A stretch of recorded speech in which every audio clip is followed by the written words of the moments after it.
This episode is brought to you by Watchman Cigars, Operation Decisive Victory, Webmerized, and this week is brought to you by Free Lunch Coffee. Let me get the right page. It's pretty good. Here at Southern Fried Philosophy, you know we have a heart for people and their stories. Another group of folks that have that same heart is our friends at Free Lunch Coffee. They have a heart where no child will go to bed hungry.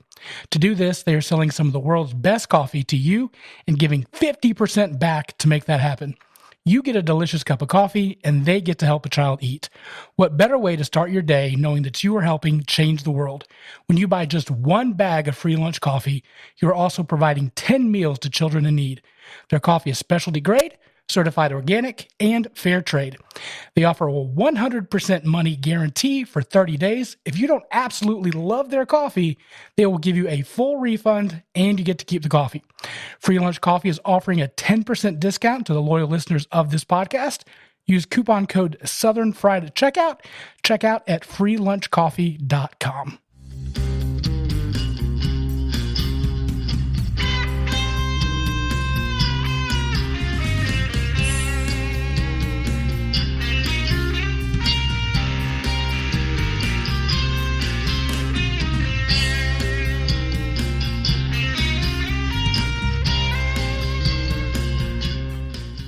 Hello, everybody. Welcome to a brand new episode of the Southern Fried Philosophy Podcast, where it is our take on life, liberty, and the pursuit of gravy. And you, the listener, are invited to come on the front porch, grab a beverage, and set a spell. We've got a great show lined up for you as always. But before we begin, let me introduce you to our starting lineup. Producer Brian is manning the control panel. Say, what's up? Hey, guys. Oh, that's anticlimactic. Sorry. What up? Is that better? That's much better. Magic Man, a.k.a. Ryan, is running the Facebook Live and the YouTube Live and manning the chat. Hey, everybody. And we have our special guest, Dewuan Kearse. He is going to be with us the entire show. We'll talk to him throughout the show, but we'll bring him in and interview him a little bit later. Say what's up, Dewuan. Hello, my good fellows. No, sneaking in that little accent. I like it. Hey, guys, this may be the first time listening to the show. I hope not, but if it is, what is this about? It's our take on life, liberty, and the pursuit of gravy, just kind of the stuff that we like to talk about.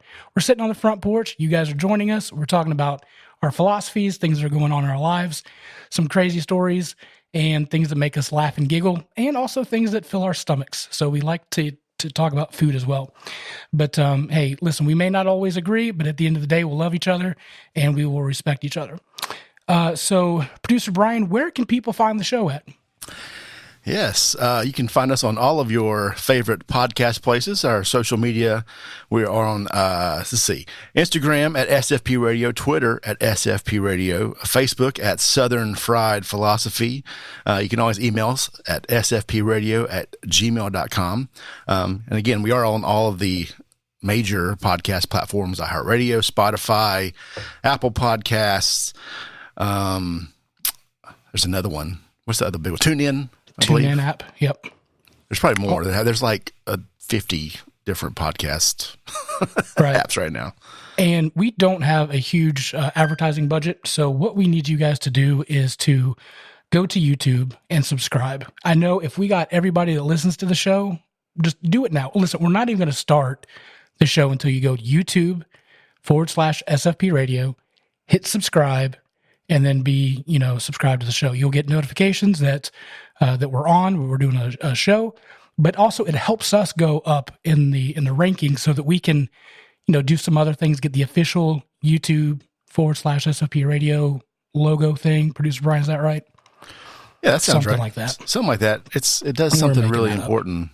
You're not a real YouTuber until you get 100. I think at least 100. So yeah. I know for a fact that there's 100 people that listen to the show. So just go now, subscribe. That's all we need you to do. Yeah, also, we need you to tell people about the show. So that would be maybe helpful as well. If you get us that number, we can actually put some content on there, like make some things. That would be fantastic. Idea. Bourbon reviews. It's motivation for us to do more things. That's what I. Oh yeah, we're not going to do nothing until you subscribe. Right. We're going to do the rest of the show until you subscribe. So, speaking of, if you want to be a show sponsor, we've got plenty of room now. So if you would like to be a sponsor, just email us at sfpradio@gmail.com and we'll promote your business and we'll love you. And, we'll give you a fun little logo at the beginning and all that fun stuff. So speaking of sponsors, by the way, Producer Brian, you got your free lunch coffee this past week. Yes, How did you like it? Well, I opened it, I think yesterday afternoon. Because I had sampled yours. Right. And I got a different product, I think, than you did. We got a bad batch. And I told Vin, hey, we got a bad batch. And he immediately said, we're sorry.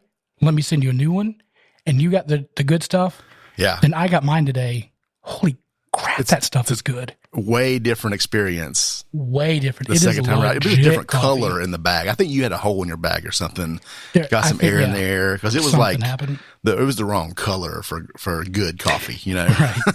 So I was shocked. I was like, and I wasn't, on the review, I was like, it's good coffee. It's better than Waffle House. But this stuff is legit. It's really, really good. So this is way better than Waffle House. And I absolutely. know what that means. Yeah. Yeah. So do yourself a favor and ourselves a favor and 10 kids a favor and order a bag. Right. Use promo code Southern Fried. Next week, we'll have Peggy No Stevens. She's the first female bourbon master taster, the author of, get this, I love this, the title of this book, Which Fork Do I Use with My Bourbon? Oh, that sounds fancy, right? I don't have any forks. There's no doing fork. It wrong, right? But it's like a how-to have like a cocktail party and a tasting and all that kind of stuff, like a step-by-step from the invitations to like the tasting notes and all that fun stuff. It's a really cool book. But she's going to be on the show next week. Guys, listeners, heads up. We still need you. North Dakota, Alaska, and Vermont. We are coast to coast. We literally go from California to North Carolina, but we're missing those 3 states. So if you know anybody in North Dakota, Alaska, or Vermont, please tag them and make them listen to the show. We just want to fill in the little thing. So that'd be nice. I'm going to ask you like I ask you guys every week, how you be doing? I'm going to go to you, Ryan, Magic Man. Sorry, I wasn't sure you wanted to start off with. I'm doing just fine. Doing great. Yeah. Have a good week this week. A little bit better. It's this week's been a challenge, but making it. So I'm not going to complain. Dewuan, how you doing, man? I am actually doing great. I have a very simple perspective in life. Every day I wake up is a good day. And that's good. That's perspective there. And that changes everything. Like the way you think about when you get started, right? Yeah. I usually do, like, before I get out of bed, like a self-evaluation. What part of my body did I hurt when I went to go to sleep when I slept last my night? Sleep. Yeah. Did I, like, pull a hammy? Did, pull my back? What did I do? I'm getting old. Producer Brian, what about you? Oh, I'm good. I think I'm doing better than I was last week. I'm noticing my old man sounds a little less. Apparently today, in Charlotte anyway, was the 100th day of school. And I think they miscounted because it feels like the 1,000th day of school. Like, since August. It's like every day we're still doing this. It's not over yet. This whole pandemic thing has changed our perception of time. Like it's end of January 2021 and it still feels like August 2020 or something. Right? It's not over yet, right? So what's the deal now officially on school? What's going on there? Are the kids back in school? They keep changing their mind. The governor keeps pushing things back and the school board's making changes. Like, I don't know. They're still like Charlotte is still offering remote and in person. I think you said like your Concord went full. I think real so. School. Yeah. Right? I think they're back to in person. They're just like, screw it. Send them all back. Right. I mean, right. That's nuts. Yeah. Wow. Yeah. How you been doing? Well, speaking of nuts. Uh-oh. So I had to go get a physical to relicense for foster care. It's kind of a rule. Every time you got to get a relicense, got to get a physical. So I had a new doctor that I had to try out. And, we're running all the tests. She's new. to me, not new to the thing, but new to me. So we're kind of getting to know each other. Do what? Not new to medicine, right? Not new to medicine, just new to me. So we're trying to get to know each other. She... Oh, sorry. I'm hitting doing buttons some on my keyboard. Well, probably need that. I meant to hit this one. What are you doing on the cereal, buddy? You said you're getting to know each other. Is this the wrong song for that? No, this is probably right. Okay. All right, just checking. So I had to do some tests and get stuff done. And you go back and forth like, oh, get your test, get your blood work, then come back in, you do the follow-up, whatnot. We're getting to know each other a little bit better and, yucking it up and whatnot, having a good time. And then she asked me the question like, hey, everything else looking good, like feeling good. How's your pee? And I was like, as a matter of fact that you bring that up, I'm getting older. Producer Ryan, you talked about how you felt like you were getting older, making old man so it sounds. Mm-hmm. And so I said, to be honest with you, I feel like I do like a start. I get done and I go back to bed in the middle of the night and I got to go again. She's like, oh, is it? And then she started asking me 40 questions on, tell me more about that. All right. So, did that. She gets a blank piece of paper, flips it upside down and said, well, here's the deal. Here's what's happening. You've got at some point, for some reason, your prostate is pushing down on your urinary tract. And there's a couple of reasons for that. One, could just be slightly enlarged. Could be swollen. No big deal. That happens. Could be diet, fixed it with diet, whatnot. Two, you could have nodes on it, and that's pushing it down, and that's something to be cause for concern. Or three, prostate cancer. Whoa, what? It's like, uh-oh, the C word just got thrown out. I ain't having that.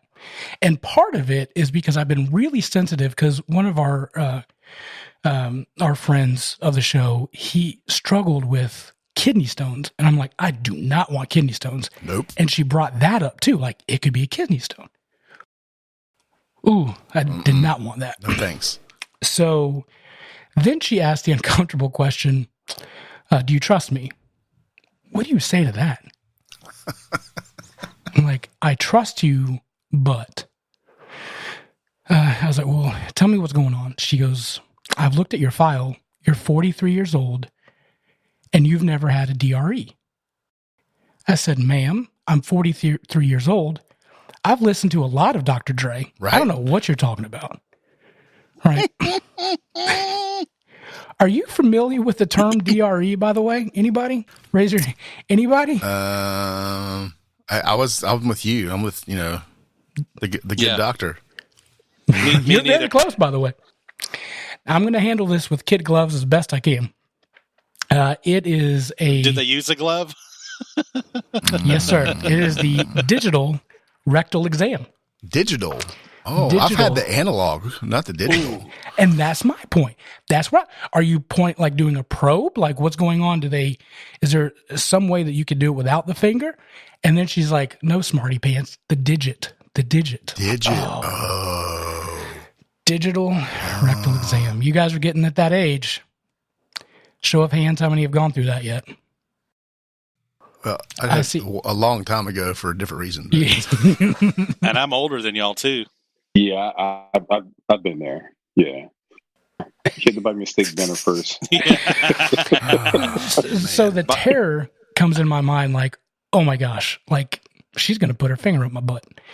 And I'm trying to keep it PG-13 maybe. And she's like, if you trust me, we need to do this. And I'm like, I get it, but can we push this off maybe a week? Because I haven't, you just get up, it's early in the morning. I didn't take a shower. You got to make sure that the area is ready to go. Like if you're going to have that taken care of, you got to make sure things are good. So she's like, yeah, we'll push it back the whole week. And so every day that goes by, I get more and more scared and I freak myself out. Did you buy some Axe body spray or something? Oh yeah. Like there's Axe body spray. There's like 15 showers. I mean, the bidet was great for that too, by the way. Oh, yeah. Man, that was great. It's clutch. I'm having the wife check, make sure like there's no skid marks in my butt, like all kinds of stuff, right? And so it's probably Wednesday or so, and I can email the doctor and whatnot. And my go-to is when I get nervous, I go comedy. So I'm emailing and I said, hey, by the way, I'm out running errands. If you need me to stop by Tractor Supply and get those gloves that go all the way up to your elbow, yeah, I can stop gloves by. Or whatever. Mm-hmm. Yep. I can get some of those. Now, keep in mind, I need you on that Friday to wear clothes that you can burn because, you probably want to do that. And then afterwards, skip arm day because there's a lot of stuff back there. And that was my biggest concern is most of the time she's seen me, I'm sitting down, right? She doesn't understand, as per my wife says, I've got a juicy booty. Like there's some junk in my trunk. So you're going to have to work this thing. Skip arm day because you're going to need every ounce of energy you're going to need to do this. So, yucking it up, trying to be all funny. And then Friday comes. And y'all, I'm so nervous at this point. Like, I try to even make the excuse like, hey, the aliens came last night. They probed me. They said everything's good. We're okay. We don't have to do this. She said, Miss Pat, no, we're doing this. Do you want the nurse to come in to chaperone? I said, absolutely not. The last thing I need is more people in this room. Like, no, absolutely not. So she's like, and I don't even know what I'm supposed to do. She's like, all right, stand up on the little table, like the little seat that's got the paper on it, the crinkly paper. Turn around and just bend over, lay on this thing, and I'll take care of the rest. Said, close your eyes. You're in for a surprise. Here we go. So I, get ready, assume the position, crinkle the paper as in my hands because I'm so nervous.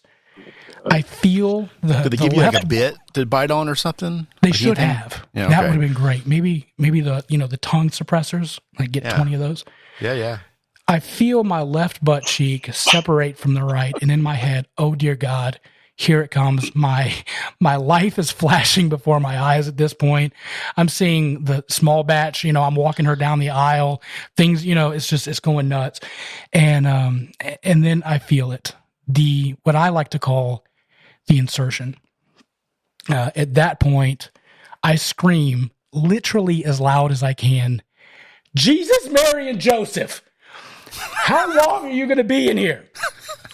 You digging for gold? What is going on?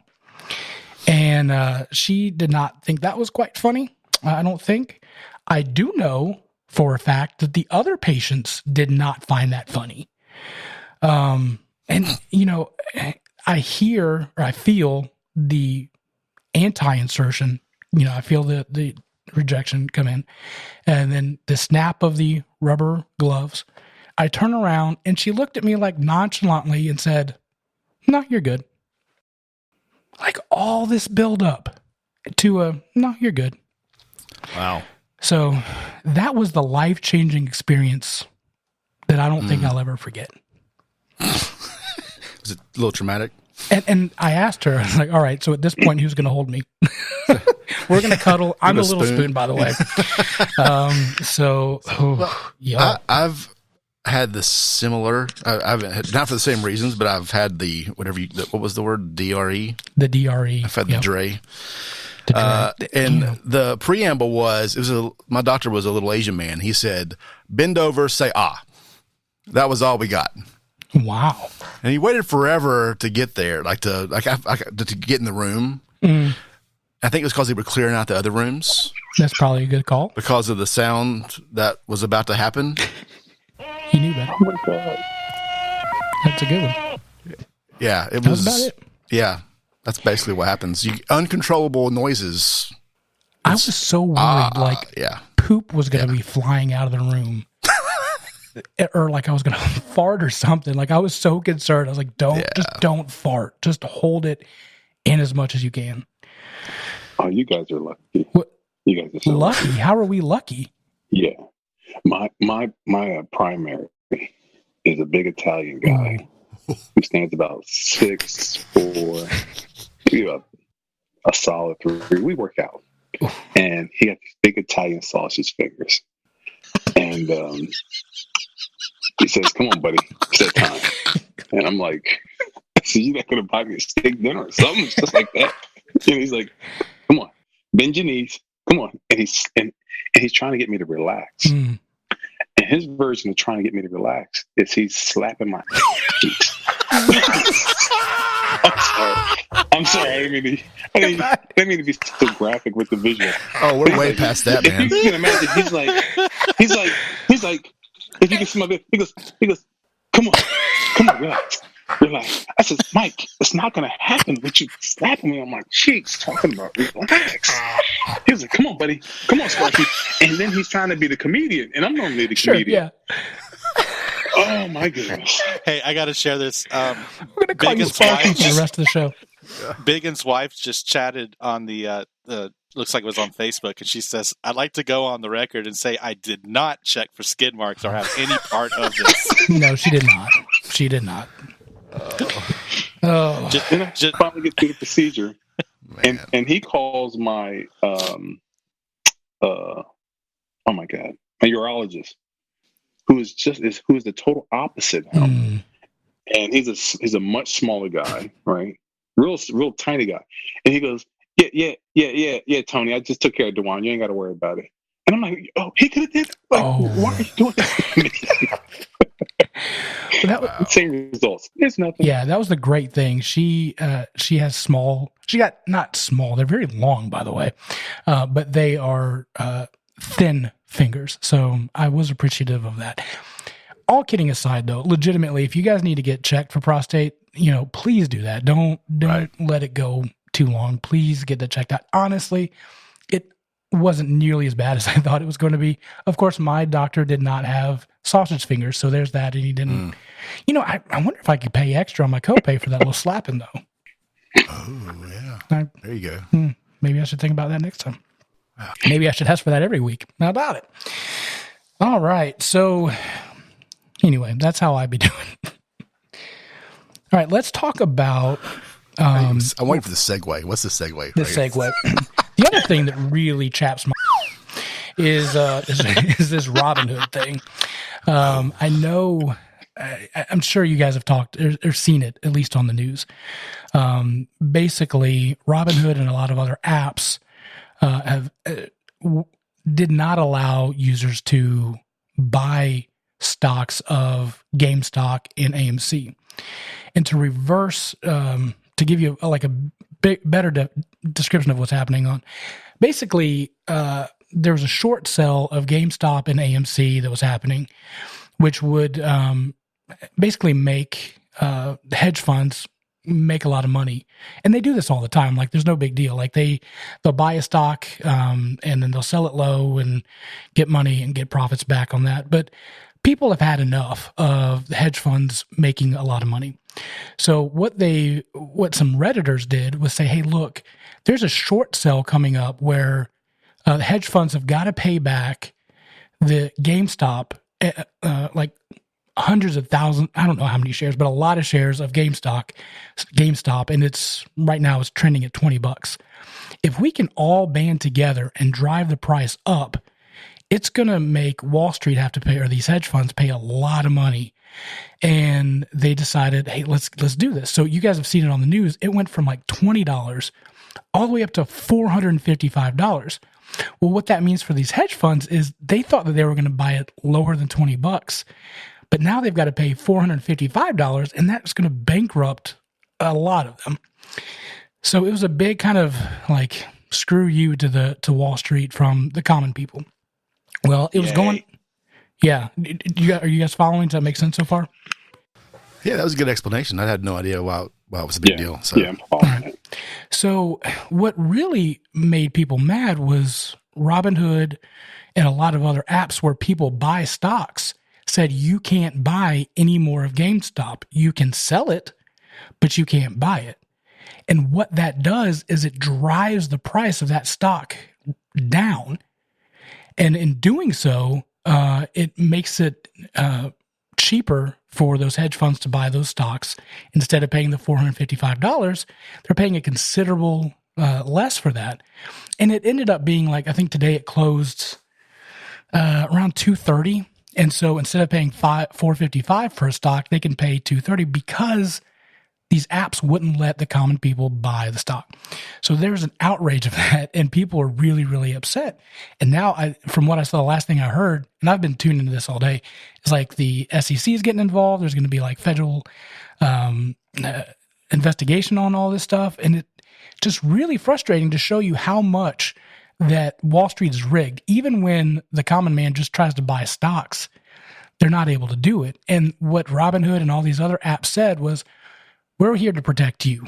We think that you're making a bad decision buying all these stocks because it's going to come crashing down and people are putting in a lot of money, and we want to protect you so that you don't lose money, which is horse crap.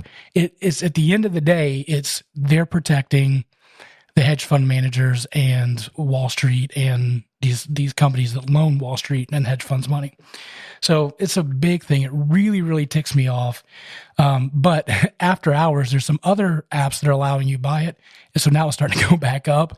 And hopefully tomorrow, when everything is kind of cleared, those stocks will go up and allow the people to kind of give it to Wall Street a little bit. Maybe have a DRE to Wall Street. How about that? There we go.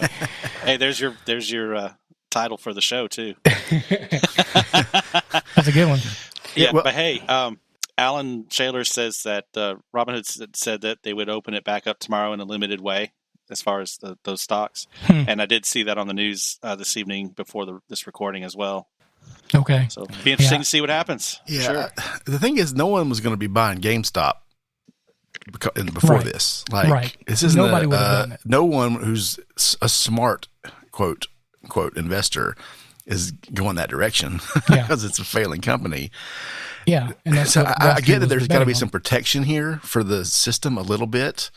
I read a Tom Clancy book that actually covered this a little bit, so I feel like I know what I'm talking about. Ooh, come on, expert! And it's basically the plot of this was some people basically rigged some software because a lot of it's run digitally, like it's all like algorithms, and they basically were able to fool the system into making a bunch of trades that normally wouldn't happen, and like basically crashed the market. It was a foreign attack. It was a Tom Clancy book, but I forget the name of the book. It's really good. Yeah. But the State Department or the government had to step in and like fix Wall Street because it was going to bankrupt everybody. So yeah, there's sticking it, but there's this. If it shows a weakness in the system, it could be exploited by foreign governments, even. So well, I mean, but even just watching the news, I saw just a straight up guy on Fox News, an expert, just say, well, the wrong people are making money, and the wrong people was these small time amateur investors. Like, I mean, even from the news perspective, it's, these bad people are trying to buy all the stock and rise it up and really screw up the stock market. People are just trying to make money. Like, there's people that have made like $50,000 and put it down on a house and be able to do things they've never thought that they would be able to do before, because they're, trying to play the market and play the odds. And for a good time, if you would have gotten out at $455 a share, you would have made some money, some legit money. Right. So, because it was like I said, I bought some AMC stock for $2.90, and it's up to, I think it got up to 21, but now I think it's down to 15 or so. But that's still a good chunk of money to buy. I'd be dumping it right now because it's going to change. I think it's going to go up. I think especially if Robinhood's saying that they're going to open it up. You think it's going to go back up? Go. And the thing is that they have to sell. The hedge funds have got to buy all these stocks back tomorrow because February 1st is the deadline. So to recoup their funds. So they have to buy all these stocks back at that price. So somehow, I mean, they're going to lose money, but just how much is going to be up to Robinhood and all those other folks to do it. So I got to ask, how is that any different from when these same hedge fund guys were betting against the real estate market, selling bad loans to companies, right? Yep. And everybody took a bath on it. people were losing their homes and their shirts off their back. So what's the difference? I think in this case, you got the average guy trying to get his leg up, and the powers that be just don't want to let it happen. It's just a piss poor reflection of not just capitalism, but greed. And absolutely. Yeah, I'm not even sure where to go with that. It's just so much. And even just a proof that maybe the free market really isn't free. If it was really free, they would say, well, you do what you want, you buy what you want to do. And I know Fidelity, they had that same mentality. They never stopped selling GameStop or AMC or shut anything down. And even with Robinhood, there's so many stocks that you can't buy. They just put a freeze on it all. So it's really interesting.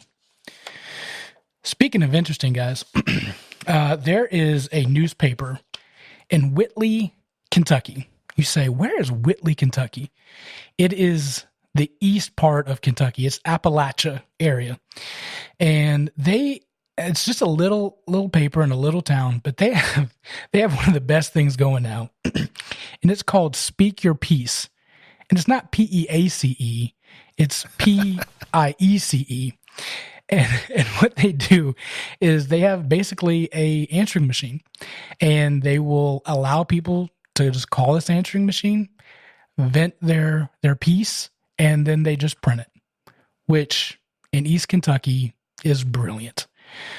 Let me read you guys just a few of the Speak Your Piece. And so this will be a new bit for the show. The Mountain Eagle Speak Your Piece, and you can go to mountaineagle.com, and I think you can just search it and find it, but in Whitley, Kentucky. So here we go. To the women of Letcher County, if your husband is disappearing and you can't exactly tell where he's been, I can tell you where he's been. Right over on Rock House is a cemetery, and I put wildlife camera there to see who's vandalizing the cemetery. And ho, ho, ho, to all the people I see there. 3 I know are married men. People, I would find some other place to fool around before you end up in bad trouble. What? Oh! Wow. All right, here's the other. To the punk who told me to call him a communist to his face, maybe one day you will get your wish. I think I can come up with a good cure for your diarrhea of the mouth. Burn. Ooh, burn. And in the same, his response was, in response to the comment about being called a communist to your face, you are a communist. Watch the next 4 years, you communist. Jeez. Oh, there's classic. I wish somebody would impeach me. I don't want to work anymore. The end. I'm sure that's how it works, right? Do what? Yeah, right. Is that how that works? All right, I got 2 more. And to the fat slobs in Mudtown who are always hollering about what they are going to do to me, you better jump in real quick because you're not invisible. Anything you can do can be done back at you. Some of these just don't make sense, but come on.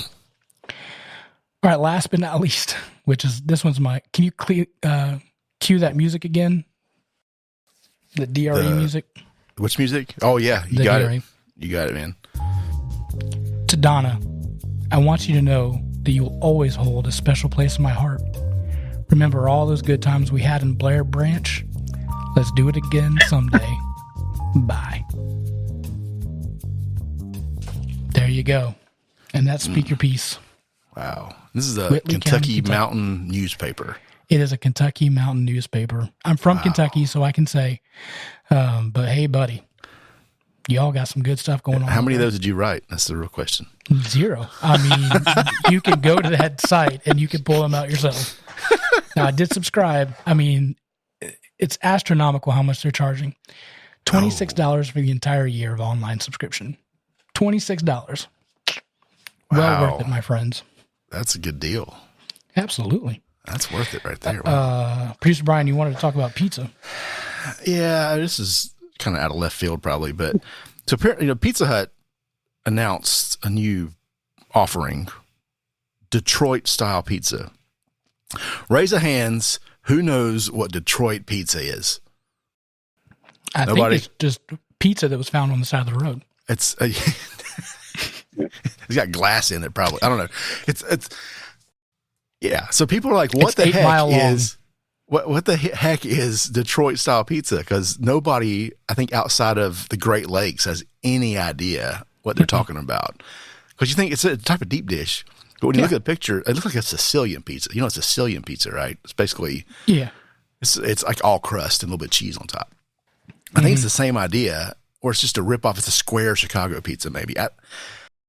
Makes no sense. I was just curious if anyone, or if anyone in the chat even knows what the heck a Detroit style pizza is that hasn't already seen a commercial. You know, I think it's just square Chicago pizza, maybe. Yeah. When I lived in St. Louis, we had Emo's Pizza, and it was just a square, or it was a circle, but it was cut into squares. But it had this different type of cheese on it, but it was the best pizza growing up. And I don't remember what the kind of cheese it is, but it was. You've talked about, I think. It's so good. Actually, I'm going to real quick see what this is all about. Would anybody get the Detroit style pizza?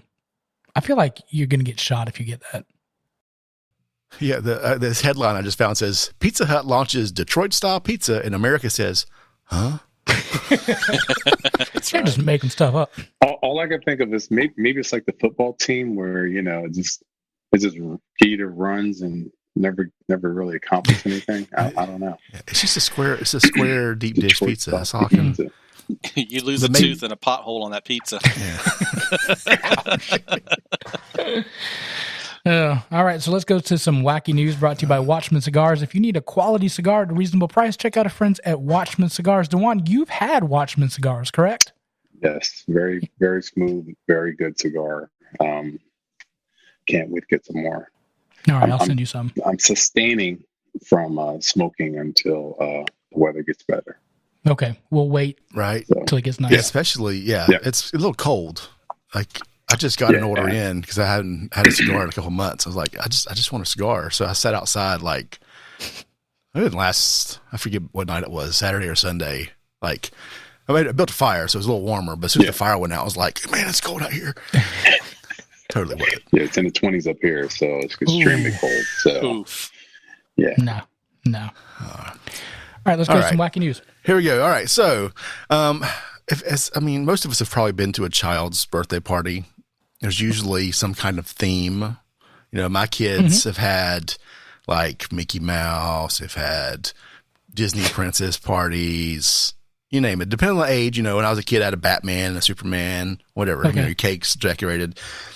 Well, this mother says that her toddler is obsessed with not a cartoon character or animated person. She's obsessed with a personal injury lawyer that's on TV commercials. Oh. So here's the article. Before Grayson could walk or talk, he made it clear that his family couldn't bother him when Morris Bart commercial was on TV. Bart is a personal injury lawyer in New Orleans and Grayson's favorite person in the world. So when it came time to choose a theme for his second birthday, his mom knew just what to do. So they had like a 20, family, and that's what, the kids' birthdays are all about the parents, not about the kids necessarily. Sure, yeah. It's a party, But basically there's a picture of a cake, and they got like, you get your picture printed on top of a cake at like the grocery store.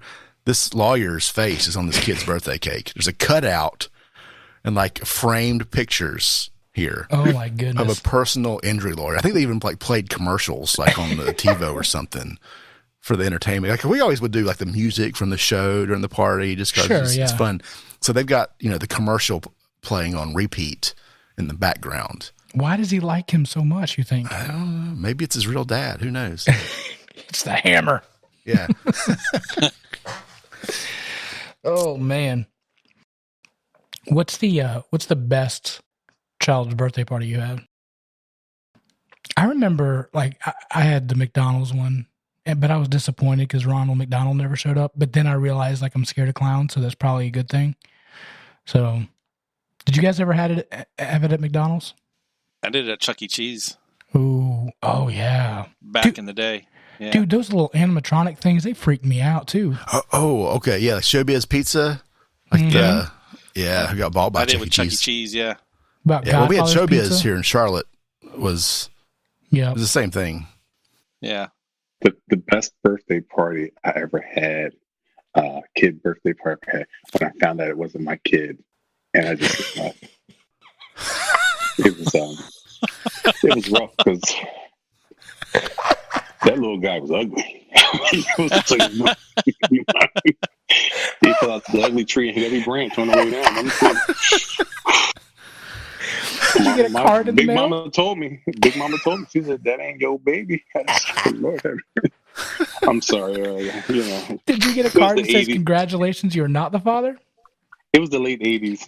Yeah, sure. Cocaine, Wow. I'm sorry. This is a conservative show. I'm sorry. No, it's fine. We've talked about butts. You're good. There's no we've already fallen off the chains here, so we're the good. rails. Well, that was just humor. Actually, we was so poor growing up. I think the best party we had was my mom took us down to KFC to lick other people's fingers. It was just like,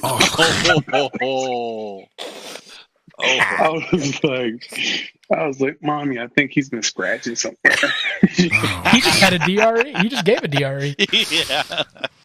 Wow. Oh man. All right. Anything else? Oh yeah, I got a couple more here. So there's some articles circulating about apparently there's a button on the desk of the president, like a little red button you can press, and it's not to like launch nuclear weapons.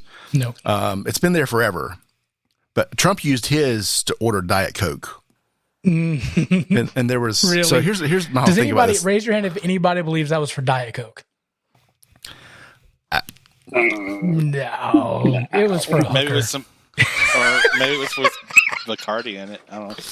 They say it might have been opened already. I don't know. Anyway, here's what's getting me. The news, like political news, has gotten so boring this week that this is what we're talking about. So there was the White House had to release a statement because apparently there was a picture circulating and the button was gone. So the White House had to release a statement saying, no, the button is still there. It's just not being used for Diet Coke. What do you think it's being used for? I'm going to go out on a limb and say Viagra. Geritol. That's possible. Yep. This is the news, people. Let's be clear, though. Would you rather be speculating on what's the red button for, or our president calling Kim Jong-un Rocket Man? Right. Well, sure. This is back to normal. We have a boring president, people. Right. It's going to be great. Yeah. So that's the news this week. But speaking of Coke, the worst thing, not the Coke, not Dewuan's Coke. The worst thing in the morning, don't you hate? Show, by the way, the what? Dewuan's Coke. Yeah, Chapo almost got pardoned, but that's another story. The one thing I hate about waking up every day, you get up and you have to, go through the process of making coffee just so you can pour it in your morning soda, right? Your free lunch coffee. Yeah, your free lunch coffee, you got to pour it, you got to make it so you can put it in your morning soda, right? Anyone else do that? Put coffee in your soda? No. Well, America is just now catching on, but Coke is releasing its Coca-Cola with coffee. It's an actual product. There's different flavor. Coke. So there's three. I can see on the picture. There's three flavors: caramel, vanilla, and a dark blend. Yeah, Coca-Cola with coffee, real thing. Apparently, it's a big hit in Asia for a very long time. Well, it's just not catching on, or not catching on. They're selling it because they made COVID. People have nowhere to go now. Just might as well buy Coke with coffee in it. Yeah. Would you guys try that? Does that sound interesting at all? No. Well, I know Magic Man doesn't drink coffee. Have you seen it? I remember Pepsi did the same thing back in the 90s. It was called Pepsi Kona. What? And if you get a chance, Google it. And like Kona. Let me tell you something. I remember I drunk a 16-ounce bottle, and I was up for 4 days. It was so much caffeine in that thing. It was before, I think, Red Bull and all this other stuff came out, these energy drinks. But yeah, if you get a chance, look it up. I think it's called Pepsi Cola. I just did. Here's the fun fact for that. It was the test market for that was Philadelphia. And I don't think it ever got out of there.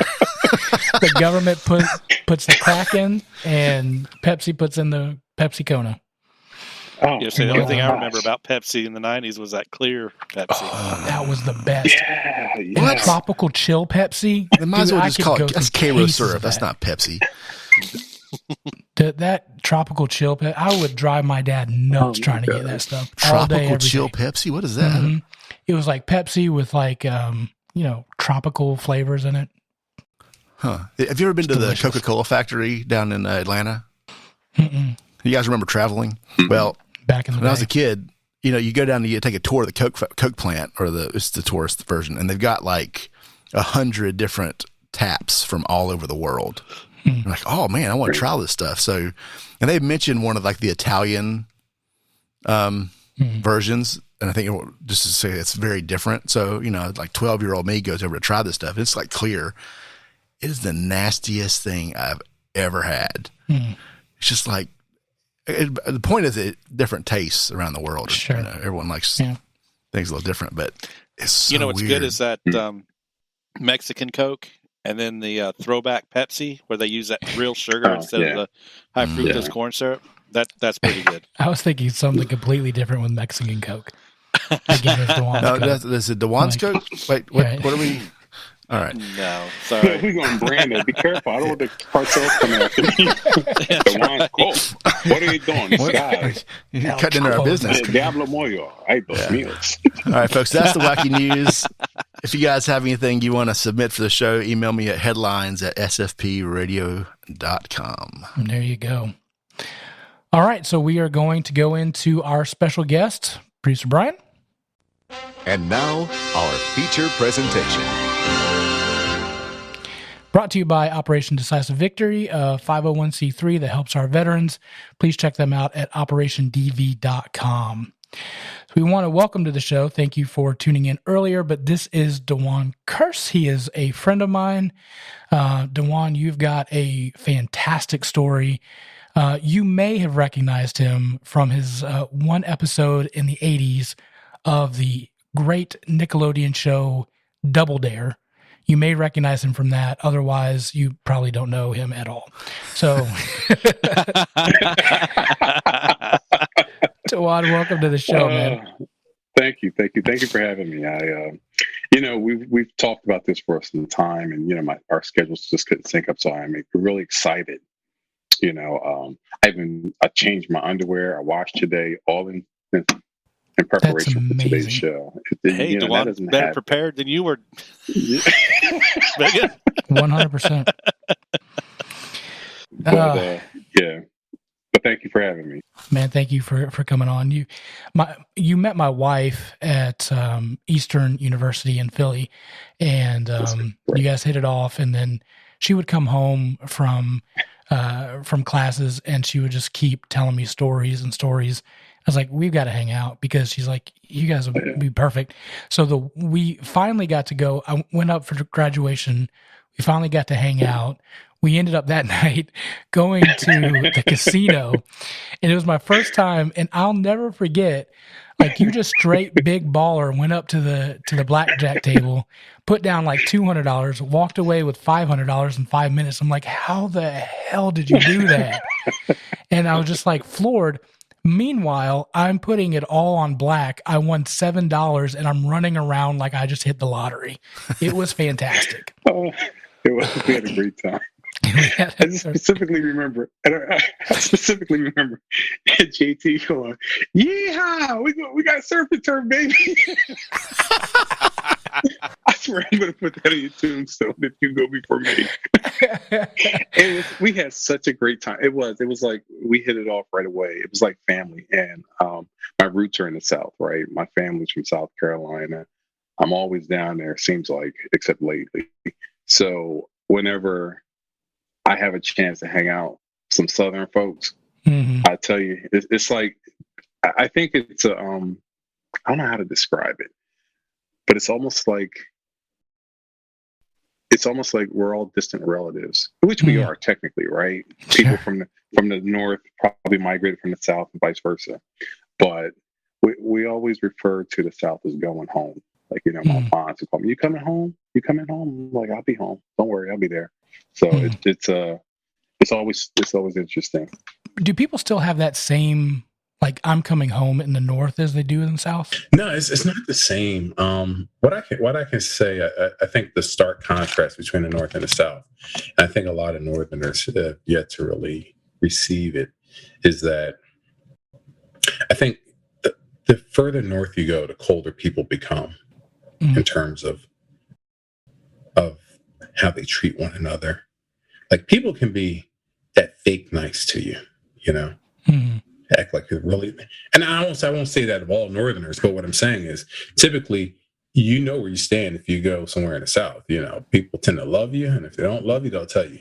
Right. But either way, it's more of a it's a bigger community. Like, geez, I feel like I'm starting to ramble. All right, here's a perfect example. When you go to church in the South, we all go to the same church. It might be in the same neighborhood or same region or same parish or whatever the case, but you'll see a very integrated church, unless it's like one of these mega churches in like Atlanta. That's another story. Right. But up north, there's people of all the same denomination, but different churches. So, for example, Catholic Church up here. If you're in the inner city, there's a Spanish mass, and I can understand it because sometimes there's a language barrier. But then there might be a regular mass for English people speaking folks in the city, and then there might be one for the Haitians. But if you separate that and you go outside of the inner city and just to the churches, to different Catholic churches in the region, they're really segregated by race. And that's one of those things people don't talk about. But, everybody's praying to the same God. So it's like, well, and that kind of, I bring that up and use that as an example because it actually plays out in society as well. You have these pockets and these microcosms of groups of people. So I grew up in Camden, New Jersey. And when I was growing up, you had the Hispanics on one side, the blacks on another, and the whites on the other. And it was to the point where I was forced to go to a school across town as part of the desegregation program. They said it was too many Puerto Ricans on one side of town, too many blacks on the other.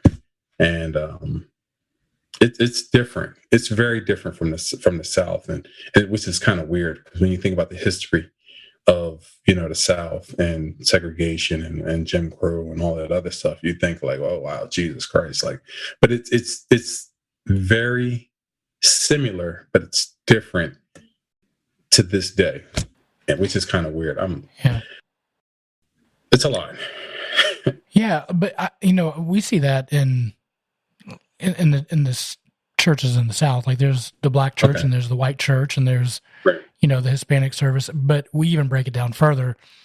There's the old style worship and then the contemporary service. Because we don't like the new songs. You got the 9 and the 10:30. They're a little different. 9 and 10:30. One's got drums. Yeah, don't play that. It's got to be organ. We're all organ here, all organ all the time. But I mean, we see that, but I think the difference is, and I don't know the North, but I know in the South, like at least for me and where I grew up, is there was respect for the black church and there was respect for the white church, and oftentimes at the church I went to, we would commingle with each other, so we would have services together, and we would. And to be honest, like I didn't like that service because that was the one that took like 9 hours. I'm like, I need to get to lunch at 12 There's o'clock. a potluck afterwards, right? Like every week. There was a potluck on those, yeah. And that would stay for that. But I would have to eat prior to the church service to make it through the potluck because that was a long service. You'd like an intermission potluck. Mm-hmm. I know the feeling. I remember God, my mother was a Sunday school teacher, and I used to be like, "Mom, we've been in church all day." I'd be like, "Mom, I just want to go to hell. Can we go home?" Needless to say, I got beat for that. Sure, clearly. I do want to talk. I mean, we'll just be honest and open. And I think one thing that I love about our show is we're transparent. We are who we are, and we love each other, and you know, we're like that. But you grew up in Camden, and it was in the subsidized housing, right? Tell us about that, because we're a bunch of three white guys. We don't know. Well, it's interesting we talk about that, right? So I grew up. I'd say the 80s and early 90s was like, you know, there's life before you really realize what was happening in life. So I'd say you start becoming conscious of your surroundings, like maybe 8, 9-ish, you know. And when I think about when I was 8, 9, that's like 1982, 83, maybe. So by the time I was 10, which was 84, cocaine and crack started moving in. And we grew up in a row house. Actually, our neighborhoods were nice, and it wasn't like you see today, where it was like you didn't know you were poor unless, you know, you went somewhere where rich people were. You know what I mean? It was just like we didn't have, and that just was normal, right? So my mom didn't have a car. We lived downtown near all the major transportation, so we didn't need a car. And all the shopping was there. And it was like, in hindsight, it was actually a pretty good place to be. But once I think the drug culture and epidemic happened, everything changed dramatically. Unlike places like Chicago and LA and maybe even Detroit, we didn't have gang culture. Like, you didn't have Crips and Bloods and Gangster Disciples and Vice Lords and all that other stuff. But what happened was, like most urban areas, those drug sets were formed out of neighborhood kids that were introduced to making a lot of money really fast. So by the time I think I was maybe 12 or 12, you know, at the time I was 12, a lot of my friends were knee deep in selling drugs, and they were making at 12 years old probably $2,500 a week easily. Wow.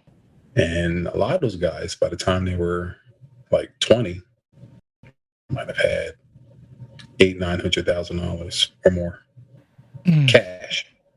And now we start evolving into the community that is, into the impact of that, the need to retain territory and all that other stuff. Now, my brother and I, we navigated around all that other stuff. See, like I said, unlike those other places, there wasn't any pressure of like, oh, you better join this gang or we'll kill you. But the big issue was the temptation. The temptation was always there. Now, I was fortunate enough where I got a job washing dishes after school for a guy who played for the Eagles. His name was Kenny Jackson. As a matter of fact, I had lunch with his ex-wife today, and we were talking about how I avoided a lot of that stuff. And she asked me, she says, "Well, what do you think was the main contributor?" And I told her, I said, "Well, looking back, I would have to say I was introduced to diversity at an early age." And I think that diversity spawned something inside of me to seek more diversity, meaning diverse in my thinking, who I hang out with, different cultures, whatever the case. Because, you know, in my neighborhood, it was all black. We had sprinkles of Hispanics, but not a lot, right? And then there was the white side of town where, you know, we didn't go because we just didn't go. And it wasn't because it was like this kind of societal beef or anything. It was just that most of the businesses and things that we went to were kind of right there where we were.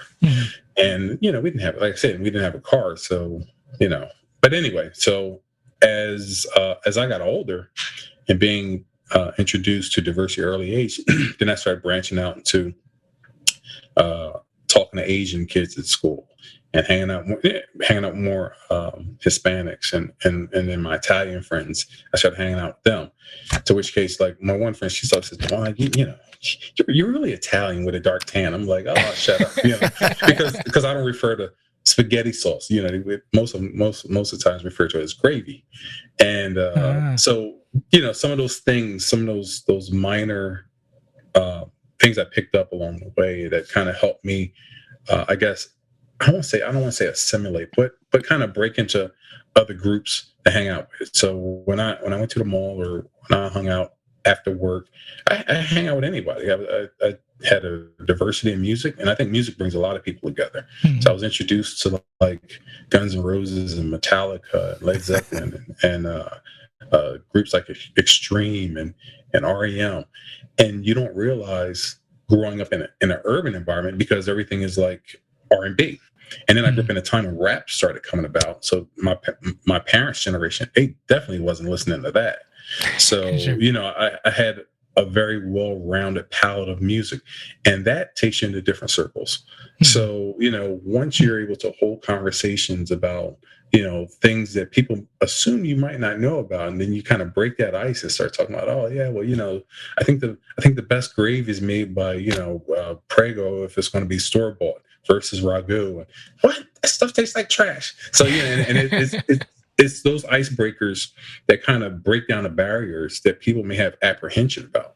Yeah. So I was very fortunate in that aspect because I kind of, once that door was open for me, I just kept going through other doors. Like, okay, well, this is how the Vietnamese friends, this is what they do, and this is how they refer to talk about certain things. Like, try stuff like balut. If you don't know what balut is, look it up. BALUT.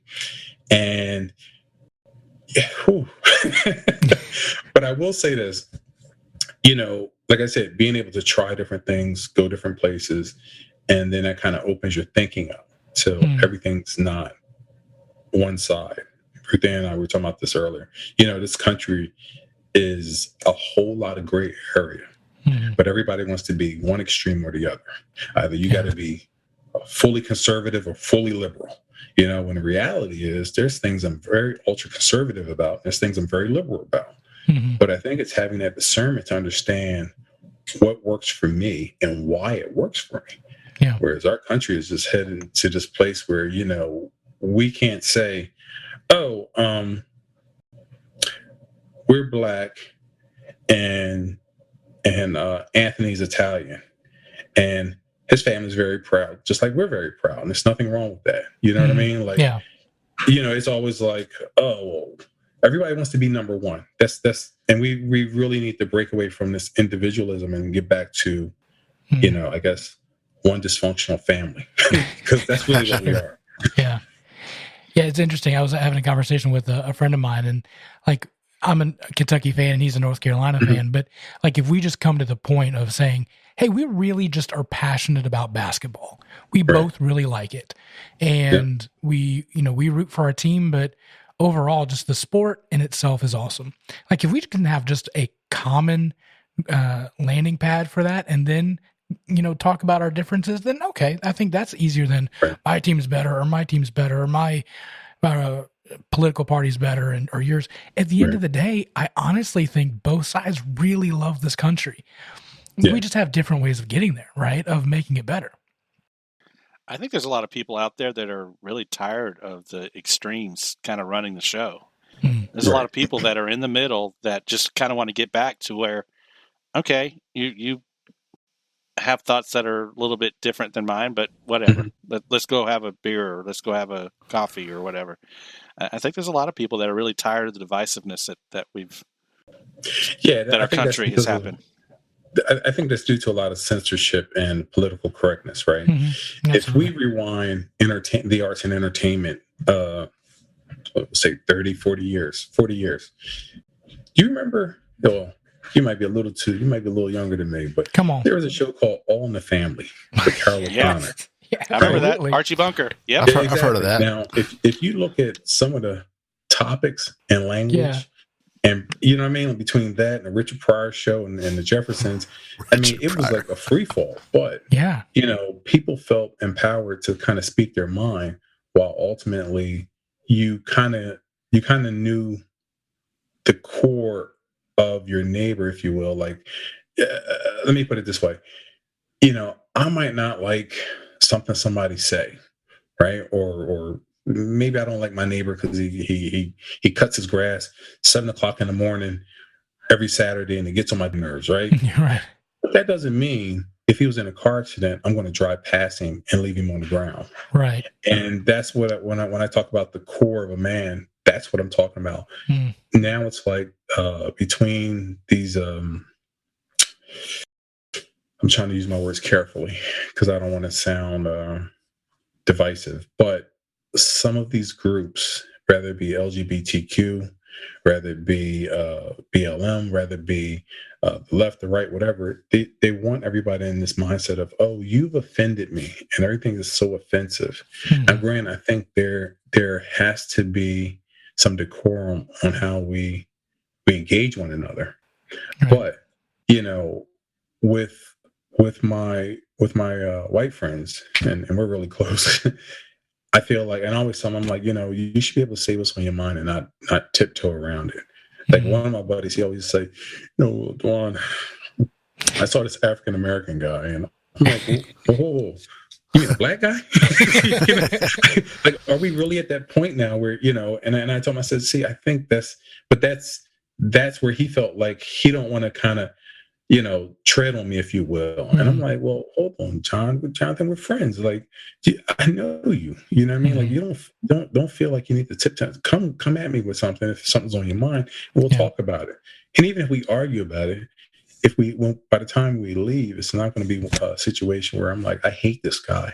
I'm going to kill him tomorrow. And that's where our country's at. It's like you can't say anything to anybody without folks getting too far offended. But it's different times too. It's like I think it's a generational thing where a lot of younger people are a lot more conscious of how. And I think that might go back to the whole bullying thing. I don't know. I might get off on tangents. I think that there's some legitimacy to that. I think that it's kind of a both and as well, right?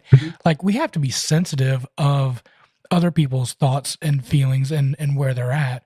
But at the other hand, there is the truth of, you are black. I mean, we're white. Like, we understand that. It's okay. And I mean, there are those facts that are just, they are what they are. Yeah. But that's no excuse to be like, oh, well, all blacks are whatever, all whites are, this. So, we have to be sensitive of that. And that's a great segue, though, because we are shaped by our life experiences. Absolutely. And you can't discount what somebody's been through because they're going to internalize it.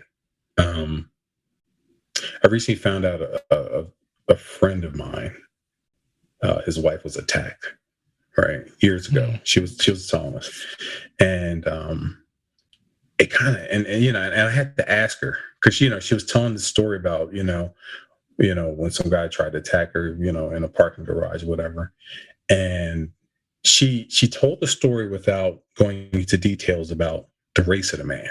So I asked her point blank. I says, "Well, was it a black guy?" And she said, "Yeah, it was."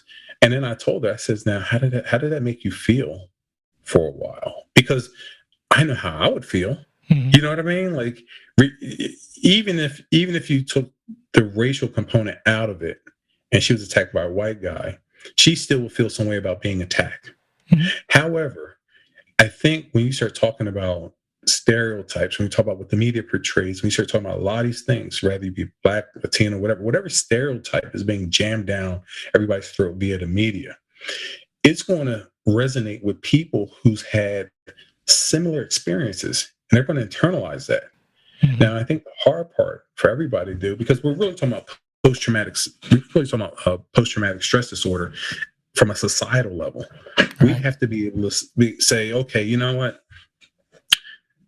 I know this happened. It's like with the police. Yeah, I've been profiled. I've been I've been attacked by the police.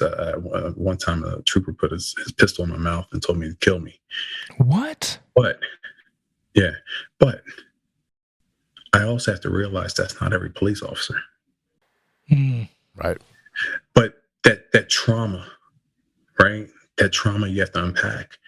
So when we start talking about things like how we deal with each other in society, people need to realize, this country has a lot of trauma. And until we start having the conversations about, okay, well, you know what, this is how we're going to try to get forward this. Maybe and I'm talking about from an individual, not so much a society, but, you know, that person that's attacked, do they need counseling? Do they need that reaffirmation that, hey, you know what, this is a crazy one-off situation. This isn't everybody. And how do you reaffirm that without constantly reaffirming that? Because now that sometimes does damage indirectly as well. How do you think we bring healing to the country as a society, racially? Pay me. An AMC stock. Yes. Add a little GameStop to that too. No. All seriousness, I think it's one of those things where there have to be a change in the system itself, right? So we'll use police brutality as an example, because I think that's the biggest thing with a lot of minorities, right? There's a couple components here. First and foremost, I think there needs to be light shed on all police brutality, not just police brutality against minorities, because statistically speaking, whites suffer from more police brutality than minorities. Think about that. Logically, I didn't know that. Wow. Yeah. If you look at just the base numbers, right? If blacks make up, we'll say on the high end, 13-14% of this country. It's 18% in terms of population. The 2019 census, I think. So statistically speaking, we can't possibly be the majority of brutality.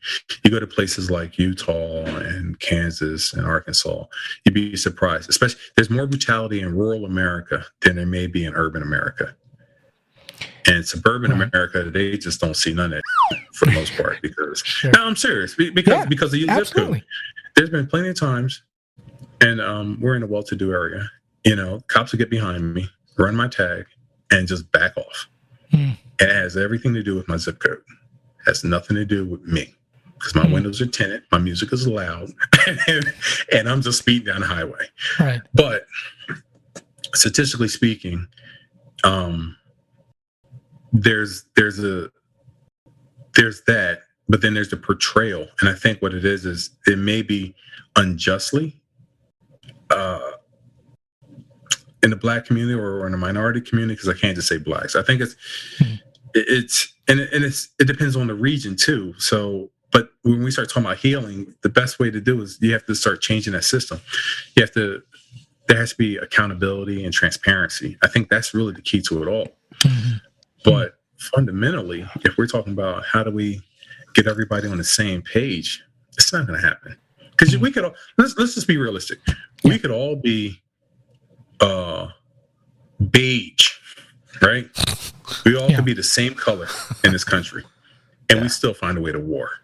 It's man's nature to just be divisive. I mean, it really is.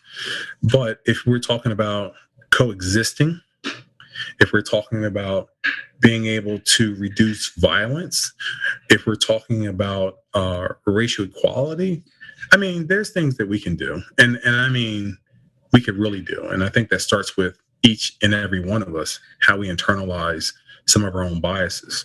Yeah, absolutely. Because that's a work in progress. I mean, I'm serious. Like, I remember my one buddy, Chris, I remember when I first started hanging out with him, my black friends were like, yo, who's this guy? Why are you hanging out with him? You know, because we grew up in the city, and now my palette of friends has grown. But for a lot of people who still remain in the city and they still deal with the same people day to day, they have the apprehension because they don't know what that person's intent may be. And the best way you can overcome that is we're like, you know, you need advocates, right? You need people to say, hey, man, like, Chris is a good guy. You know what I mean? And then as they get to know Chris, You know what I mean? And it's like, yeah. So now it's like, hey, is Chris coming? Is Chris coming to the party? Yeah. So I think that same approach of internalizing our own actions and being able to check our own biases in the moment, and even when we're alone or when we're our spouses, because a lot of stuff kind of happens there. And with the children are like sponges. They'll pick up stuff. Yeah. It could be a snide comment here or there, and, you know, anything. So, you know, those biases kind of fester in those children. They grow up. And then when they get to those ages where they get rebellious or whatever the case, I don't know. There's a lot of moving parts to it. A lot. And I think that's key, is there's not one silver bullet that's going to do it, right? I think the key word to understand this is just there's so much nuance. If you know, if you're talking about welfare, like we think white folk, for the majority, I would say, is like, oh, that's for the black people. You know, it was started, if you really do your research, it was started to help white women that that didn't have jobs that stayed at home. That's where it started from. Yeah, during the Depression. Yeah. So, and statistically, more white people use welfare than black people. So checking those biases and checking those numbers. Yeah. And it's you also have to watch what you subscribe to in terms of false narratives, right? Yeah. It's those echo easy. chambers. Again. Yeah, it goes back to how we internalize things, our communities, and what's being talked about there, and who's champion for what. I don't think people, I hope not anyway, I don't think the majority of people wake up and be like, hey, I'm going to hate that person today, or I'm going to be biased against that person today. I think it's situational bias that occurs, where, you know, a lot of folks may retreat to what they think they know. Some folks may retreat to a bad experience. There was a woman, Jesus, I don't know if you guys remember, a few weeks back, the lady in New York accused that kid of that jazz players for stealing her phone. Yeah. And you have to ask yourself, like, okay, so how did you get there? How did you get to that point where you singled that one child out? Yeah. You know, did you say, oh, black guy? You know what I mean? Yeah. Like, and she was saying, like, oh, I was stopping everybody that was in that area. Lady, you were not. Like, you had those preconceived ideas. Yeah. And again, it could be one of those inert things that it's like I don't know. It's like one of those I'm having a brain fart now. It's like one of the sleeper cells. You know, you don't know it's there until it's activated. And like I said, that's with everybody. You know, I think there's a difference between racism and prejudices. And I think we all have prejudices, and they get auto-assigned as racism. And there's a serious difference. Like, I've met some truly racist people, and that kind of evil, it's you can't imagine. Like going back to I was 19, and I was driving down 295 in New Jersey, and state trooper pulls me over, and he pulls me out the car, and he cocks his gun back and put it in my mouth, and he says, if I ever catch you down here, I'll kill you. To me, that's evil, man. That's racism. It's very evil. Yeah. Right. Yeah. That's racism. Yeah. Now, there's no excuse for that. Yeah. No. Yeah. But he was trying to send a message, right? Sure. Now, and then you have prejudices where people may say, all right, well, I'm building a team or I'm building a work crew, and I need to ensure that everybody gets along to get this job done. And maybe I got two candidates that are equal in terms of qualifications, but I'm going to, this guy, I don't like the way this guy looks, so I'm not going to hire him, right? And I'm not talking about racial. I'm just talking about the guy may come in with tattoos. I understand. You know what I mean? Like piercing, whatever. I always got picked last to kickball because I was fat. I never got the first one. But it goes back to Mark Cuban's point. Mark Cuban made a point about, and they tried to crucify him for it. He said, you know, they said, Mark, if you was walking down the street and a black kid with a hoodie, you know, was walking towards you, what would you do? He said, I'd cross the street. And then the black community stopped right there. That's all they heard. They said, screw Mark Cuban, he's a racist. Right. But they didn't listen to the rest of what he was saying. He says, but if I seen a white guy with a bunch of tattoos and a bald head, I cross back over the other way, you know? And again, now we're talking about prejudices and biases, which is different from racism. And it's, I think in America, we really need to learn how to separate the two. Right. Because now it's like, if you disagree with something, I say, oh, you must be a racist. Right. Yeah. You know what I mean? Versus, okay, well, why do you feel that way? Let's get to the root of, okay. One thing can be, there's a lack of like cultural understanding. Yes. And then there's a hate you because you look a certain way. Right. You know, like there's a cultural divide in white and black America just from the way we've been raised, or like, you know, if I don't listen to your songs, or, you know, like, I pick on Magic Man, like, why do you got to park backwards in the parking lot? You know, like what's that about, right? It's just these little things, you know, right? And that's just drives this, like, I don't know if it's untrust or just little things that we just don't. I don't know why you do it. You're so scared it shouldn't of the upset things me. You don't know. I think that's a great Why does it point. upset me that this happens, right? Yeah. He's afraid I'm going to do a wicked burnout and run him over. Yeah, yes. I think you have a great point, is that you don't trust the things that are different than what you do. Right. And so there's automatic, a maybe not even a distrust, but like a sideways glance of, why do you do it that way? Like, even with my wife, like, why do you do this? Like, that makes no sense. And there's a little bit of friction there. But if there's more and more friction, the more you can't lean into that and realize it's just a different way of doing it. Yeah, sure. Like, I live in a very diverse neighborhood. Like, on my street, it's probably 30% white people, 30% blacks, and then 30% whatever's left. You know, there's some Asians. There might be Hispanic on, like, it's just, they're all, you know, it's a very diverse area. And, you know, and things about, I don't understand. There's a guy that lives across the street from me.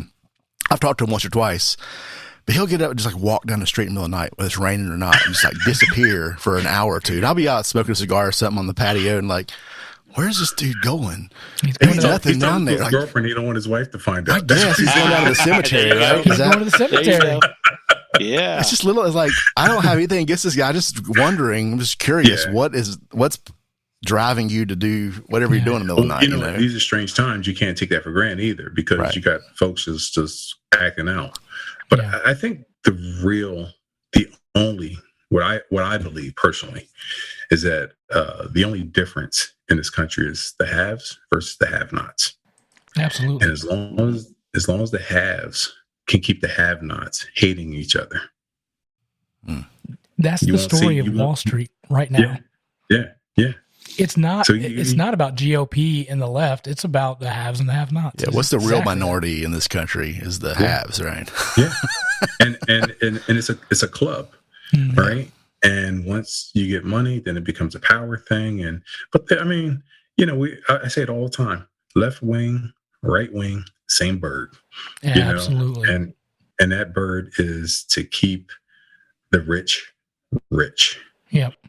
And if they can keep us fighting each other, you know, I mean, how many times have taxes gone up under both parties? Mm-hmm. You know, I really like President Obama when he was in office, but I didn't subscribe to all his policies. Mm-hmm. When he got rid of the Bush era tax cuts, we felt that, and we felt that hard. Yeah. And I think most middle class Americans felt that. So, you know, but if I spoke out about that in my community, they're like, what the hell's wrong with you? Like, you know, that's the Messiah. That's our Messiah. I'm like, no, man. Like, he's like every politician is something good and there's something bad. Yeah. And you have to kind of figure out what works for you. To me, it doesn't matter who's in office. And let me just touch on this briefly. Sure. And I was saying this to Ruth Ann earlier. I said, you know, if we look at most urban areas that are Democratic, like I said, I was born in Camden. New Jersey is a blue state historically. Nothing's changed. No matter who's president, no matter who's governor, no matter who's mayor. So if you wanted to blame a Republican president, what does that have to do with when the Democratic when we had a Democratic president. Mm-hmm. Well, and none of that has to do because we have always had a Democratic governor, with the exception of Christie. And then and then we've had the city, which has never been Republican. So now I have to look at it from an economic standpoint, be like, okay, so I'm voting blue every year, and what is changing? Mm-hmm. Nothing. Yeah. And trying to get folks to realize that, like, hey, listen, sometimes you just get lip service. You really need to pay attention to the people in the community that's trying to make the change. Yeah. And if somebody's a little bit closer to that, that's what you need to get behind. But for the most part, rich people just come in, exploit areas. Gentrification wouldn't exist if that wasn't the case, Right. Yeah, absolutely. Can we talk a little bit, and I don't know if we need to edit this, we can, but can we talk a little bit of the Landlord Diaries? Oh, okay. So, I guess it's been almost 20 years. It's when I got into real estate, back when the market was hot, started flipping properties and became a landlord and all that wonderful stuff. And I think when I first got on Facebook, and I said, let me create this group. So I created the Landlord Diaries, and it was a great place for other landlords to come and discuss things that they might be seeing, trends, or tell stories, or I wanted to make it fun and informative. Mm-hmm. So that's how that kind of spawned up. And I post stories and information. I haven't really been too heavy on it lately because I've taken a step back. And the timing has actually been pretty good because the moratorium is making it especially hard for landlords right now. But yeah, I kind of want to bring that up. One, it's funny. Like, you've got some really funny stuff, stories and stuff out there. It's insane. But how is that impacting you, the moratorium?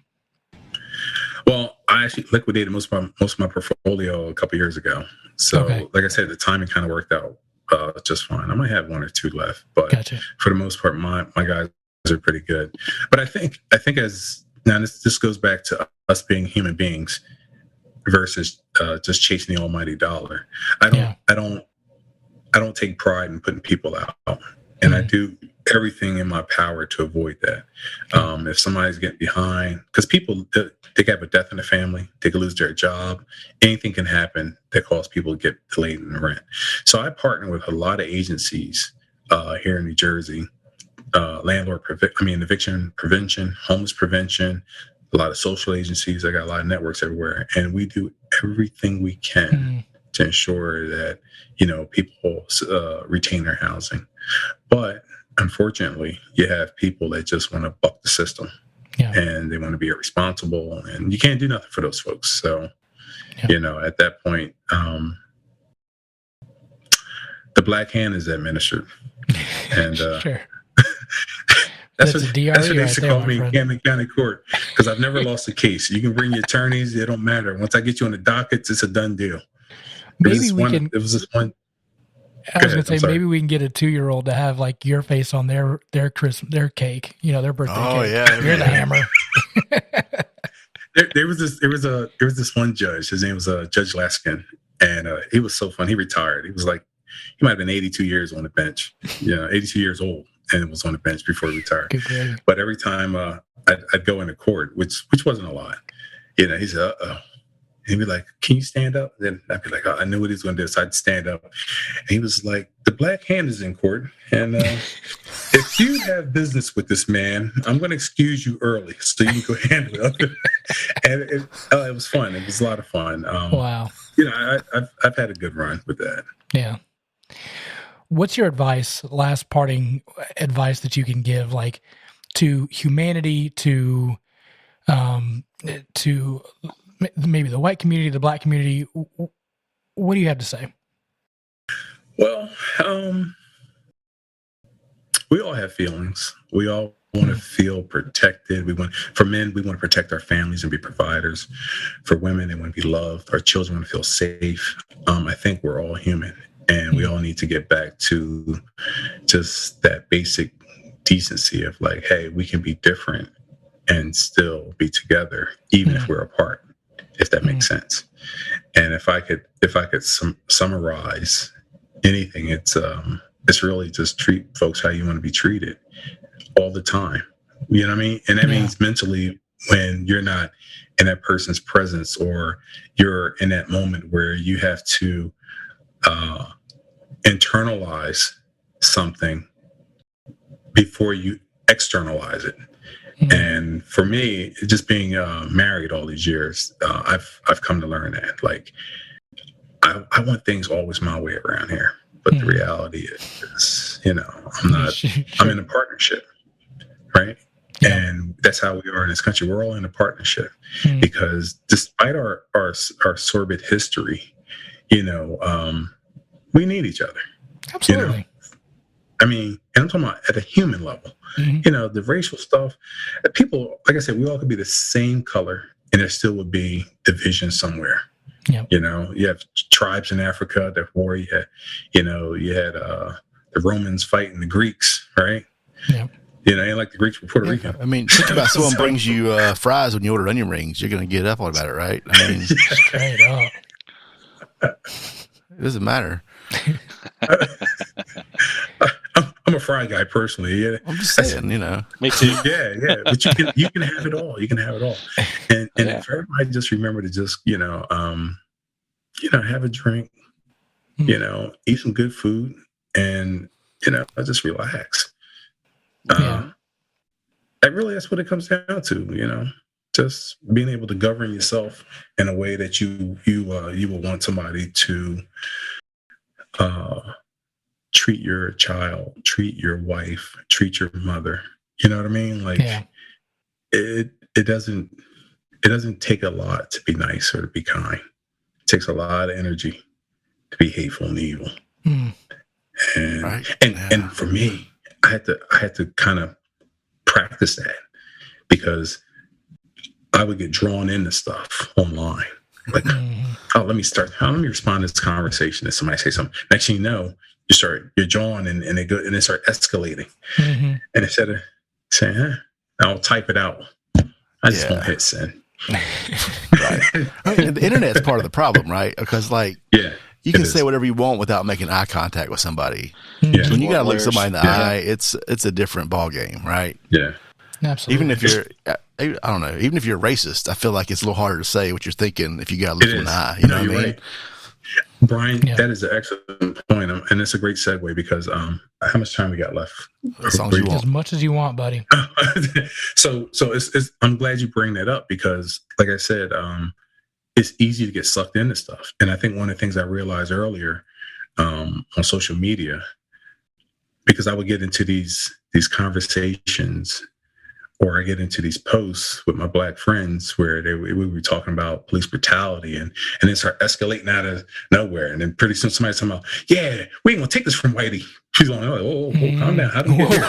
Back up. I'm not quite all the way there with you. But what I would do is I always would say to myself, if my closest white friends saw me respond that way, how would that make them feel? And that's always been kind of like my barometer, or my closest Hispanic friends, or my closest Catholic friends, or my closest gay friends, or whatever the case. And you really have to kind of, that's why I talk about internalizing, how we feel and practicing that. How would that make them feel? I grew up in a very machismo community where homosexuality is beyond frowned upon. When I was growing up in Camden, if you were gay, you could get beat. I mean, like assaulted. Like it's a lot of history in the Black community with regards to that. If you ever get a chance, look up buck breaking, and it will explain a lot as to why in our community it's like beyond frowned upon. But it's 2021, right? It's not 1981. And the world's changing and people are changing. But growing up, we would use the F word, right? But it wasn't to describe, not the 4-letter word, right? But it wasn't to describe a person based on their sexuality. It was just to say this guy was a punk. He would run in a fight or whatever the case. But now, like I said, and this day and there, you can't say that. And for me, I think in the beginning, because my one of my kids was in middle school at the time, says, Dad, you shouldn't say that. That's derogatory. And I'm like, derogatory to who? I said, that punk.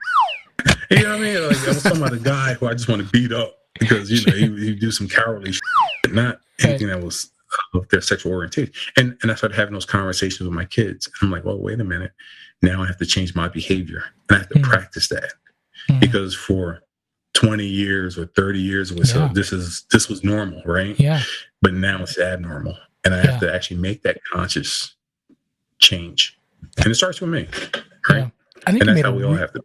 A really good point of, how would my white friend think about that, or my Hispanic friend, if we don't communicate to other groups and other people and other like sexual orientations, then we're not going to have that friend, and we're not going to have that understanding of who they are. And we've got to have those conversations. And this is not a advertisement to have a token black friend, but to have a real relationship with somebody that's that's different than you. And I think that's huge because we don't run in those circles. We're in a white community with white people all around me that go to the white grocery store, that goes to for the most part, the white church. It's getting better, but it's there. So we've got to So that's really got to be tough too, right? Because now you don't have that that opportunity rather.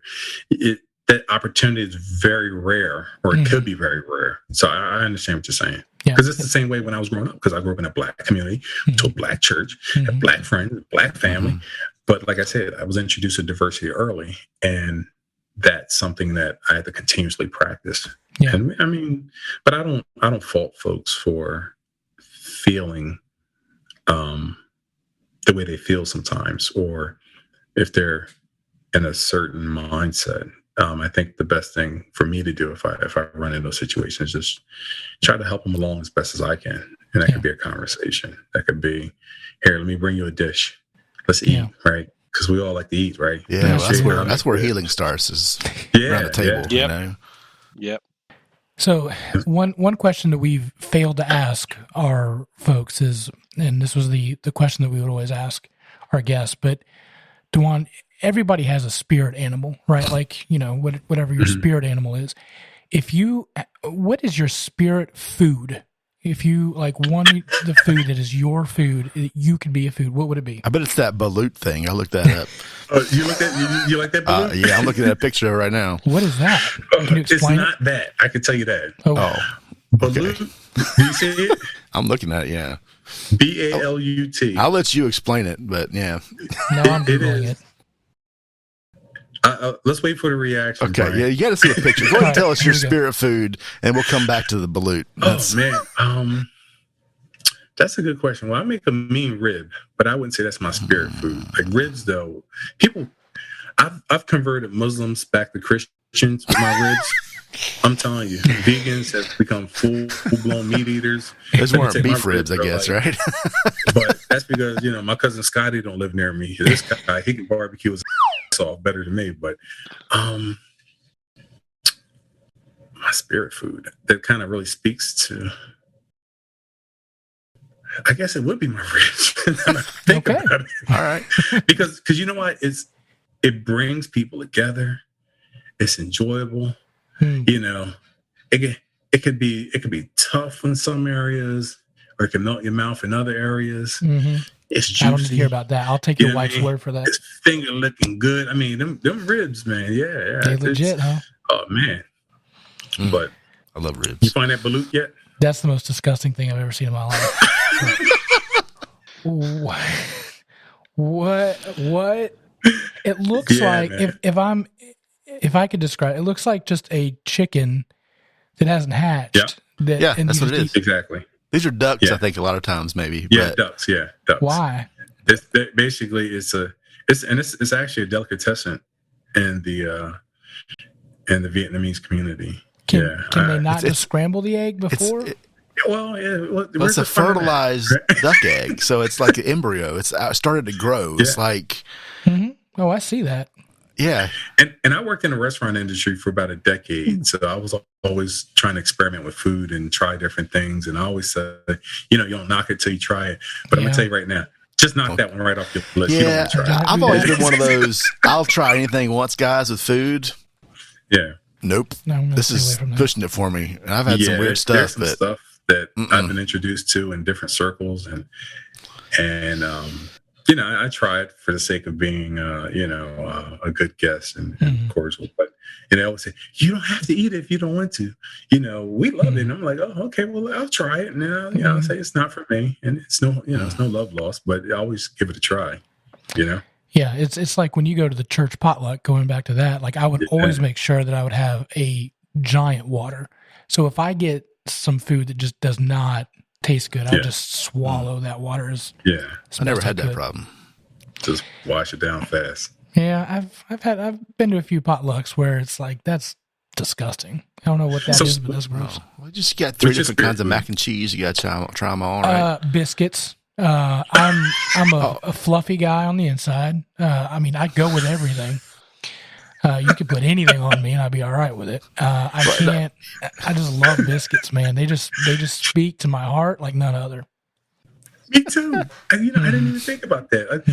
Every time I go to Bob Evans, I always order a dozen of biscuits to go. I swear, it's the best ever. That's what's the trouble with you northern folks is you don't have good biscuits. Yeah. Where can you honestly get a good biscuit above like Virginia? That's what I want to know. I have no idea. I know my mom used to make the best biscuits. Without making them yourself. Because here we got Bojangles or even Hardee's. Hardee's is a good biscuit. I mean, this is controversial. Uh-oh. Hot take. Here we go. McDonald's has an okay biscuit. Real talk. It's okay. Given the choice, I'll give you two choices: McDonald's or KFC. Which biscuit do you want? Chick-fil-A. Oh, that's that's true. Because KFC biscuits taste like chemicals. It's like chalk. Yeah. See, KFC biscuits were great like 20 years ago. I don't know, something they did with the recipe. Everything was great 20 years ago. The place to get biscuits. But now, Pizza Hut was good. That's back when they had trans fats. KFC was good, yeah. But you legitimately like the Chick-fil-A biscuit? Oh, you don't? Dude, that's disgusting. That is the worst biscuit. Whoa, are you getting them fresh or are you getting them crunchy? Fresh? I'm not gonna say it's the worst biscuit, but it's on not the the best biscuit. drive-through menu. On the drive-through, it is the worst. Give me a worse drive-through biscuit besides KFC. Popeyes. Oh, Popeyes. Popeyes has a legit biscuit. Maybe not. I don't know. It seems a little processed. Chick-fil-A, when I bite it, it falls apart. There's nothing in there. It just crumbles. When's the last time you had Chick-fil-A biscuit? Let's ask that. Probably the late 80s. Oh, okay. They're not terrible now. Did you say late 80s? He went to the mall before it opened to get a Chick-fil-A breakfast biscuit. That's what happened. I'm going to have to try this new Chick-fil-A biscuit. Give it a chance. Yeah, I'm going to have to make a run to Chick-fil-A. But I'm telling you, Wendy's, I love their breakfast. Wendy's got it on point. Wait a minute. When did Wendy's start serving breakfast? Since the late 80s. I'm just kidding. Yeah, right after that Kona Pepsi came out. No, it's when they discontinued the Super Bar. Hey man, Super Bar is legit, man. That was awesome. Make that weird taco with the cheese sauce on it. Yeah, was it salad, spaghetti, and tacos? Yeah, nachos or something. Yeah. Dude, Wendy's has a good breakfast. I like it. They got a honey butter chicken biscuit. I can put down 4 of those things. It's not car food, man. I think it's so sticky. Oh, who cares? Get it home. Have a moment with it. Oh, play that have music, a moment with it, and you can be good to go. I will say this: when I'm on the road and I'm heading to South Carolina, I will only eat at Bojangles. That's legit. I'll give you that. It's consistent. Mm-hmm. I look for consistency. You know what I mean? Like, because sometimes, not all Popeyes are the same. Right. The last thing, and I know I keep saying last thing, but Jermaine Kearse is your cousin. How cool is that, right? Well, there's a bunch. We're all related. That's if you crazy. meet another character, we're all related. It goes back to Jesus. It goes back to Jesus. What? No. Well, technically, that's true. We're all brothers. So I think on my branch, it's up to my great grandfather, Reverend James Allen Kearse. He was one of 17 children, and and those 17 children, if you can imagine, kind of populated, thousands. Man, Mom, and Papa got it on. Yeah, we're pretty close knit. Even afar. So there's always a representative from one of the branches at a funeral or a wedding. We try to keep it like that. So, for example, my grandfather's siblings, we all have a designated representative, if you will. So we try to, and I am my grandfather's designee, if you will, for our branch of the family. So, and then I have a family group page that might have 1,200 family members. And it's huge. It really is. That's it's insane. Hard to keep up with everybody. Yeah, as a matter of fact, are you guys familiar with the group Outcast? Yeah. Oh yeah.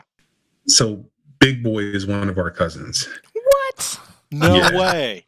Yeah. Oh.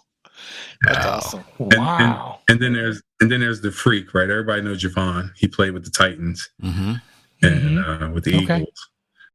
And there's like a who's who in the family. I was thinking about making a yearbook for the younger people so they can kind of, I guess, have something to do with family gatherings when we do reunions. Maybe they get their yearbook signed by all the celebrities or something. Wow. There's we have another cousin. He's a movie star. And he has a television show called Atlanta on Fox. His name's Brian Henry. He played in that movie Widows, and he played in, if you look him up, he's a very talented guy, but he's a star of a show on Fox, and he's a movie star. His mother was near and dear to me. She passed unexpectedly, but it's a smorgasbord of who we're all related to, and then there's the people without the surname that we're related to, which is always interesting. So my one cousin has a book, because apparently portions of our family is descendants from President Madison. Oh, wow. Yeah, her name's Betty Kearse. She has a whole book and whole genealogy on the other Madisons, as she calls it. I don't think we're in that branch. At least not my lineage anyway. We might have worked for him. But he wasn't dipping in my branch of the family. Careful, this is a family show. Oh yeah, I'm glad you told me that now. I was Mr. Potty Mouth earlier, and I just picked up on that. I was like, I think this is a family show. I better tone it down a little bit. Brian can edit it. But, sorry, I got nothing better to do this weekend. Don't worry about it. It's supposed to rain here. That's right. Who's the most famous person in your phone right now? Like if you were to call him up. Me. Nobody's more famous than me. What, are you kidding me? That's true. Big boy. No, I wish. She's let me think. In my phone? I don't really. I think I'm in everybody else's phone. Okay. Yeah, I did comedy for a little while and radio and some other stuff. But Double Dare. Yeah. That's my claim to fame, baby. I wish I would have recorded some of my days on the radio. That was always fun because I know I wish I had the time to do a podcast like you guys. I think this is one of the greatest inventions ever because you can have your platform, you can have your sponsors. You can have whatever you want. You don't have somebody dictating to you what your content's going to be. And I love that. That's why I'm always supporting, and I'm going to support you guys the best as I can. So you ain't got to cry about it, JT. Yeah, I was going to say, man, he's got tears. Don't get choked up. I'm thinking about that DRE again. Golly, he's getting back. He's getting verklempt. Talk amongst yourselves. Road, island. It's neither a road nor an island. Discuss. I've got those dang allergies, man. Dewuan, thank you so much for coming on. I really appreciate it. I can't wait to hang out with you again. Thank you guys for having me. Thanks for the insight.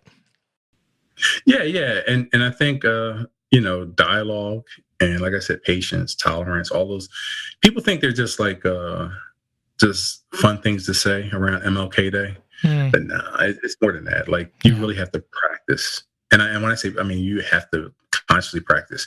I used to have serious road rage, driving down the street. I used to drive. So I was giving the right F-bomb or something. I'd be like, you black Puerto Rican guy and piece of